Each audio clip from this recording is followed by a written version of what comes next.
You are watching Alabama football on YouTube. Trey Yanity joined by managing editor Kyle Henderson. Guys, we just wanted to get on this morning and kind of break down the spring of Alabama football, get with you guys. We're not going to have Monday Night Quarterback tonight, so we wanted to hang out for a little bit this morning, if nothing else. Thank you guys for being here this morning. As we start the show, please hit that like button. You guys know the drill. We want to get this video to 500 likes. Keep sharing it.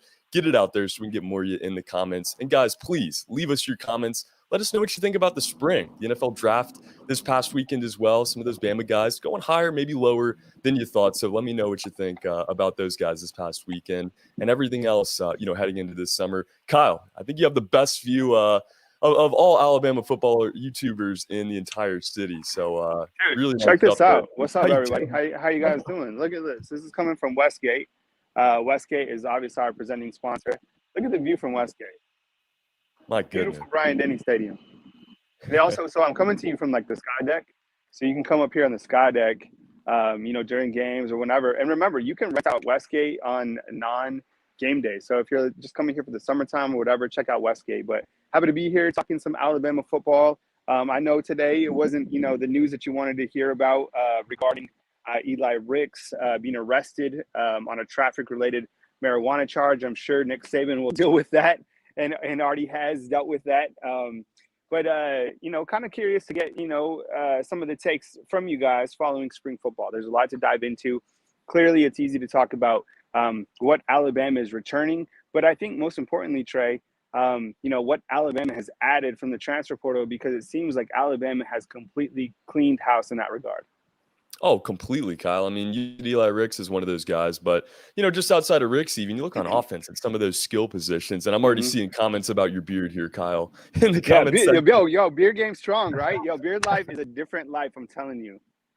Very, very strong beard game there. But no, I mean, you talk about what Nick Saban has been able to do. And this was going to be a very talented team, I think, any way you draw it. Had a lot of really young talent. But, to add some of those veterans, to add a running back number one potentially, to add two veteran wide receivers, I think it just makes a world of difference. Looking at these transfer guys, who do you think is going to make the biggest impact right away? Because I think they're all going to start, right away. 100% Jahmyr Gibbs. I mean, I think Gibbs is a day one starter, and that's no disrespect to Trey Sanders. And look, we haven't seen the official depth chart come out, but I think what he brings to Alabama from a running back perspective is going to be speed, power, agility, someone who can catch the football out of the backfield and really change the momentum of the overall game. So I think Jahmyr Gibbs being added to that backfield is going to be dangerous. What you saw in spring football was nothing. He broke a simple run for 80 yards, whatever. That was nothing. Just wait till you're going to be able to see him, be able to read the line, be able to create lanes, be able to create opportunities for this overall offense. I think it's going to be dangerous. The number two impact player from the transfer game, I think is going to be Jermaine Burton. Now, I want to talk about Tyler Harrell, who's coming in from Louisville as well. But I think Jermaine Burton is going to be that vet that can really solidify that wide receiver that Alabama has been looking for. It's interesting to me that over the past couple years in recruiting, Alabama hasn't been able to get that wide receiver that they thought that was going to step up in that role. So, yeah, Jermaine Burton, I think, is going to be dependable. I think he's going to be able to stretch the field, not as much as Tyler Harrell, because that guy's bringing world-class speed. But I think he's going to be that solid, dependable target from the transfer game. And I think that him and Bryce already have a nice connection. It really seems like it from what we saw in spring practice. Now I got Jant Sports telling me to grow out the beard with you as well there. Yo, you with the beard, I would be shocked if Trey got a beard. So let's get the thumbs up. Trey, could you grow a beard? Not quite yet, guys. I'm going to be honest with you. It would take maybe a year to get it anywhere near Kyle. So we're going to wait on that one. I got to keep mom happy too. So maybe at some point, Jant Sports, but I like the suggestion there. What's up, Jant Sports? Yeah, what's up? And guys, please keep getting in the comments. We'd love to hear from you guys. We want to hear your takes or any questions you have about spring football as well. But Kyle, you said it. I mean, you already see that chemistry there with Jermaine Burton and Bryce. And, with Tyler Harrell as well, it's a different style. That's going to be more of your Jamison Williams, more of your speedster there. How does this offense look in 2022? Is it going to be similar to what we saw in 2021? Or do they just kind of fill in that role for Jamison Williams with Harrell? Or, do we see some different schemes? Do they run the ball more? What do you think it looks like this year? Well, I said, the most impactful transfer is going to be Jahmyr Gibbs coming in. I think everybody's really worried about the offensive line, right? I'm going to switch it up. I'm going to switch up the view on you guys because Westgate. Okay, so you got the stadium. And I'll get to your question in a second, Trey. But look at this place. Oh Okay, man. so I think when you look at the offense, if they can fix the offensive line, they're going to be, good to go. But what's concerning is the fact that you lose Evan Neal and the fact that Nick Saban clearly wasn't impressed with the offensive line production. And I get it; there was some starters out and whatnot. They're bringing in another transfer, Tyler Steen. See if you can. I don't know if I can switch my camera on this, but look, this is the inside of this place. You've been Just up here, Trey. beautiful.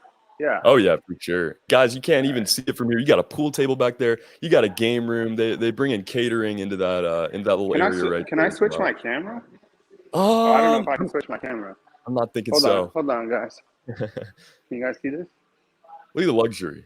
I mean, this is This is just one Wes. of the perks too. Yeah, little Man, shuffleboard look action. at that. Um, so you got all these TVs where you could like be posted at. Oh yeah, yeah. Jersey Dolphins said it best, guys. Westgate is the place to be when the game is going on, and even when it's not, you got a weight room right down the hall there from Kyle as well. You got drinks. You got the fountain right next to him there. Oh, So this is cool. So if you check in here, you can have your own yeah. lockers, right? All your stuff.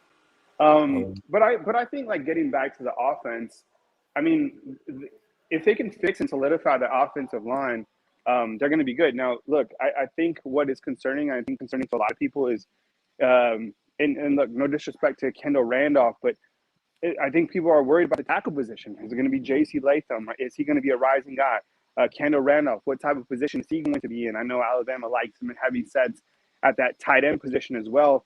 He wears, two different jersey numbers when he goes to rotate. Or is it going to be Tyler Steen? Look, I have heard, honestly, and this might be concerning. Let me get reset right here.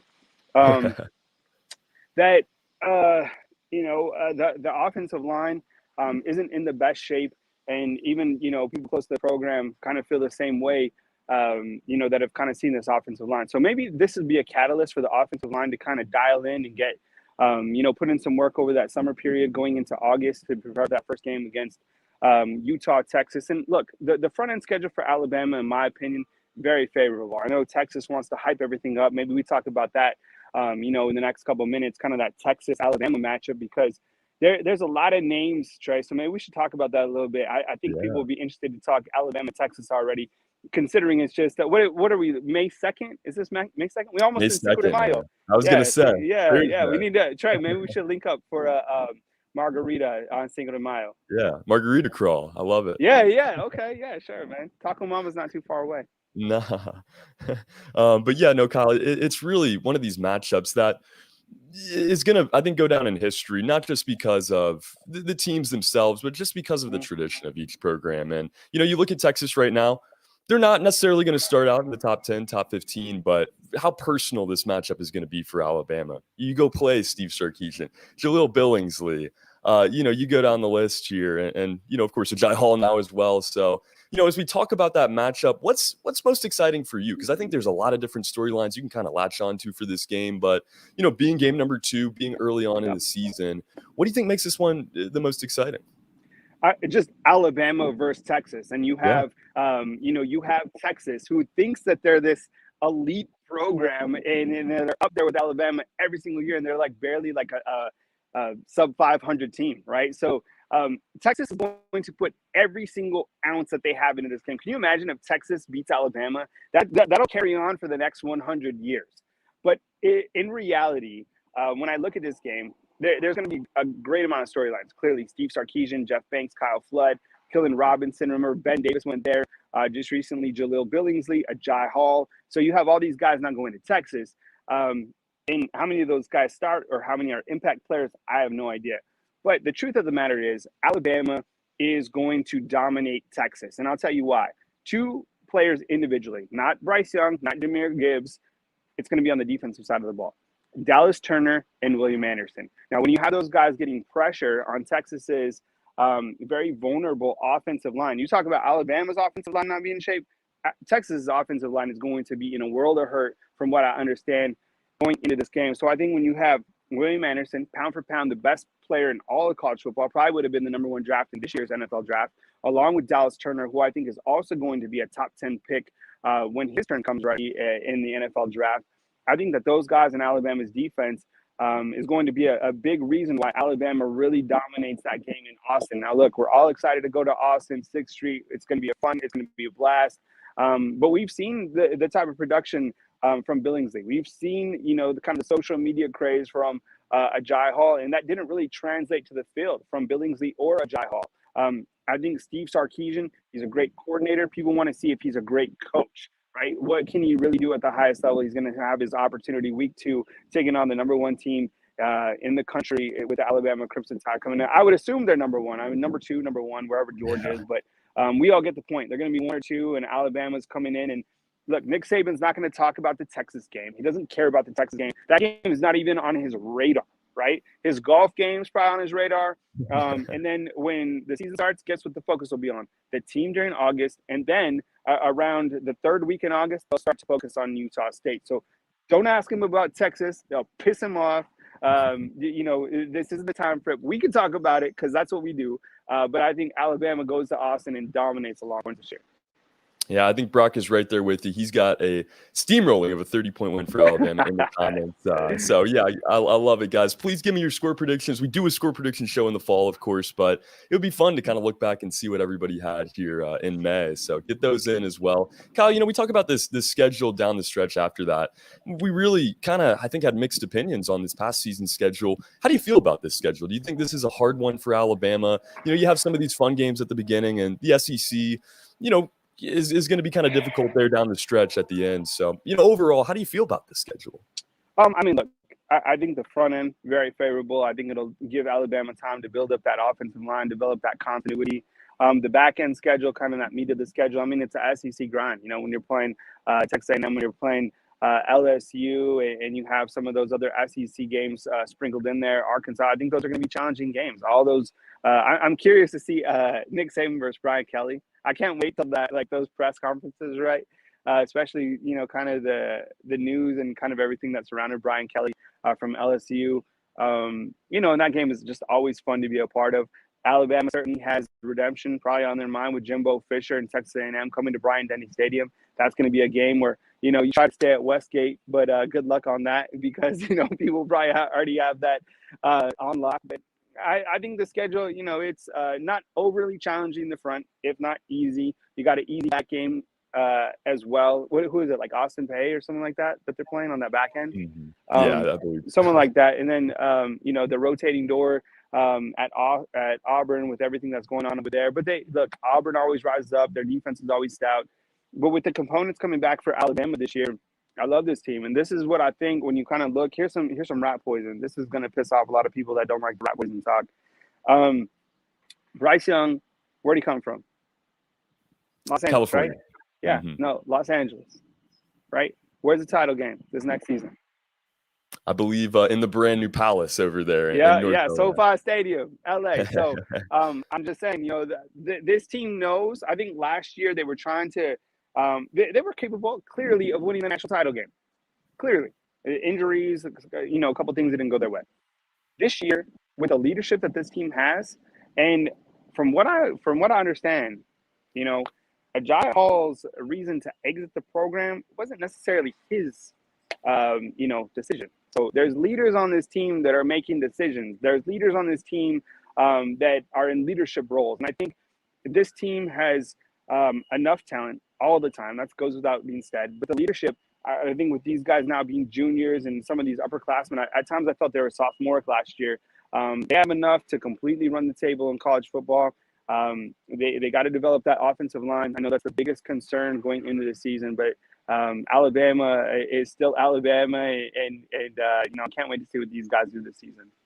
It's going to be a fun season. We already built so much hype for this year, but that's for good reason, Kyle. I mean, Alabama returns the Heisman Trophy winner in Bryce Young. Yeah. And, the edge rush, you touched on it, is just unbelievable. But let's focus on Bryce Young for a little bit here. You've always kind of been the guru, right? I know some people make the comparisons that he could be your son even. So your take really on Bryce Young coming into this year. Can it get any better? Because, I mean, obviously this past season was just jaw-dropping. What I like about Bryce Young is the poise. Now, I think we all knew that Bryce Young was going to be good. Did we know he was going to be that good? No. His ability to stay calm, collective, poised within the pocket, I think some people have it. I like to refer to it as some people have the mama mentality, a little bit of it, or they don't at all. Bryce Young has a lot of that. He's able to really be a clutch type player. What we saw, especially towards the end of the year with his deep ball ability, how that continued to progress. And I felt his arm strength got stronger as the season went on.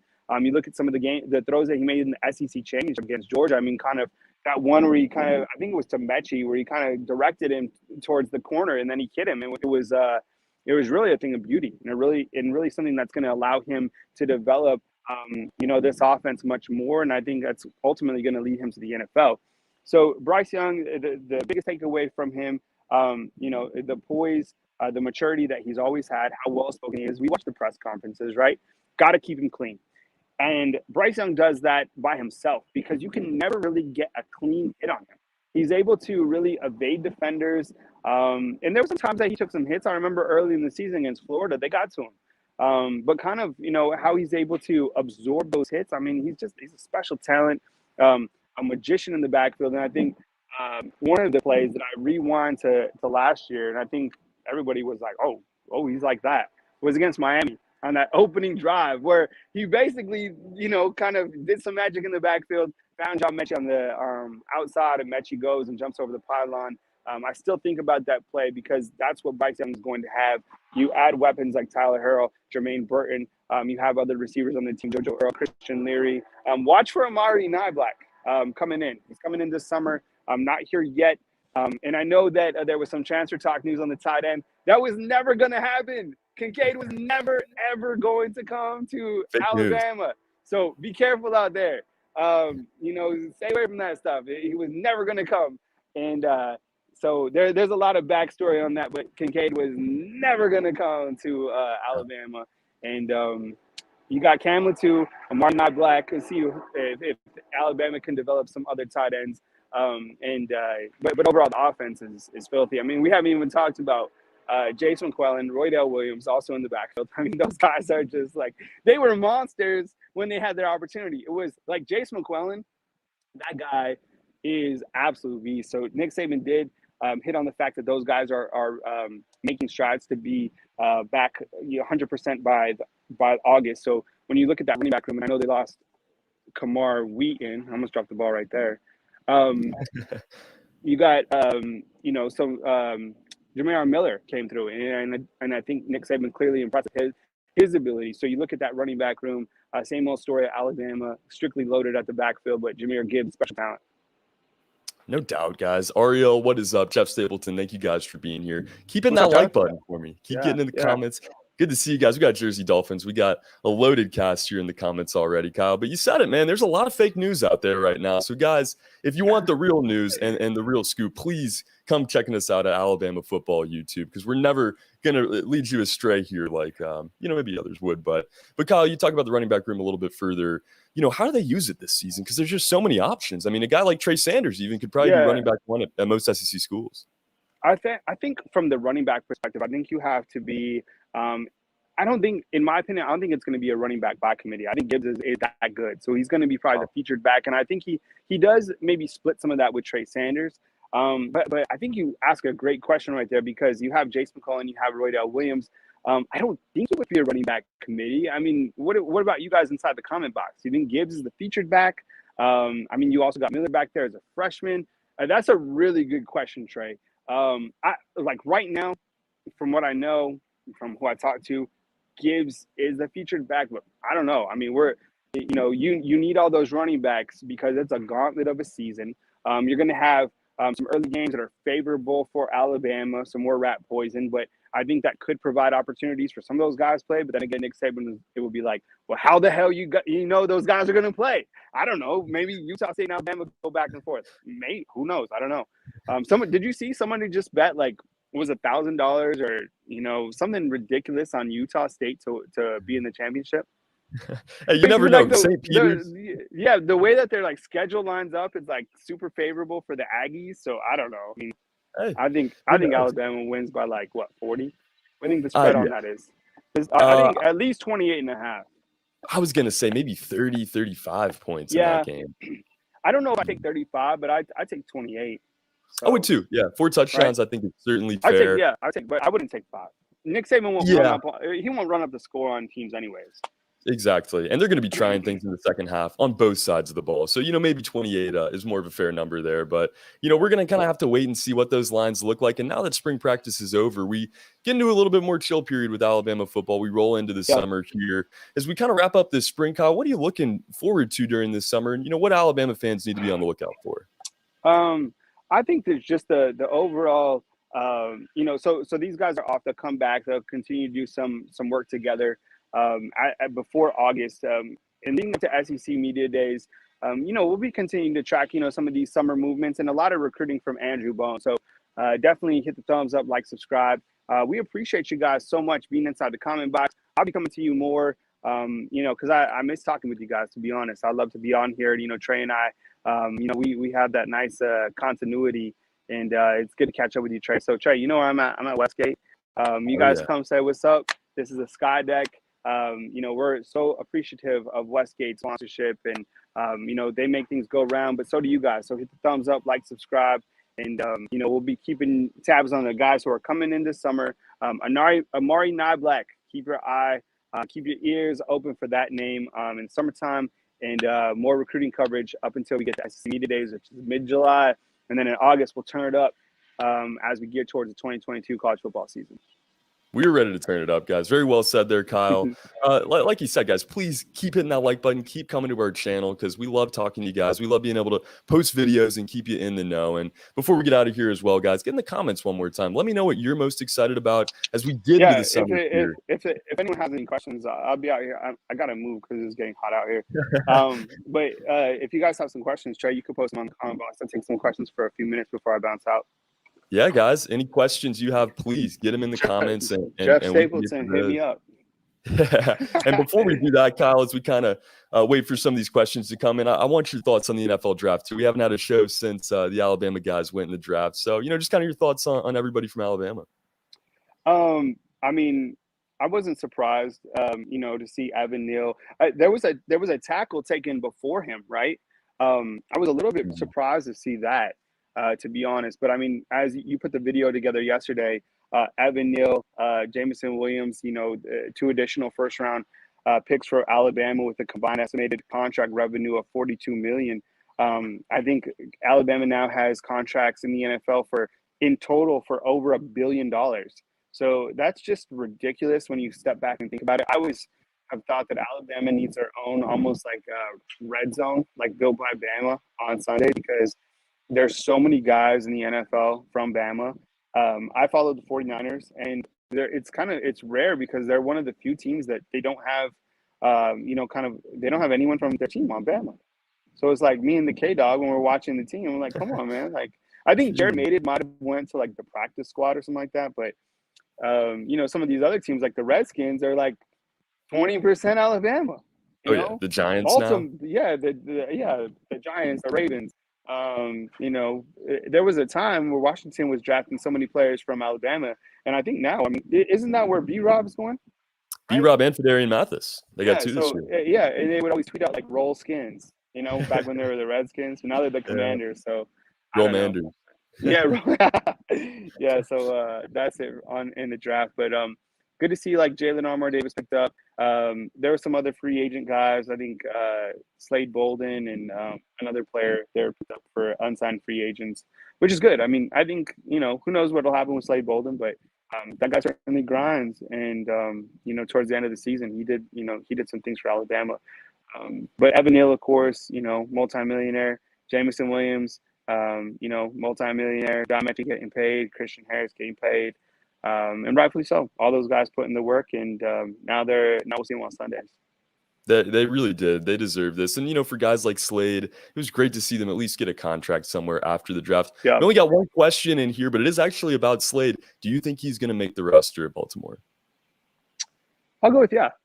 I think, I think Slade sometimes, like the NFL, is sometimes built for sneaker receivers like that across the middle of the field. So if he can hang on with the football and if he can create, some advantages, I mean, the dude works. He grinds. I know, some people just think of him of a receiver that missed a pass against Tennessee for a touchdown or a couple of the other of these items. But I think he is a dependable target for Alabama. I mean, otherwise, people would have been starting over him. So if you're questioning why Slade Bolden played, that's like questioning Nick Saban's coaching, right? He's the guy putting these players in that position, him and Bill O'Brien. And OB's coming back. You got OB, you got Pete Golding. Man, you got, the star-studded cast of the Alabama Crimson Tide still roaming around here in Tuscaloosa.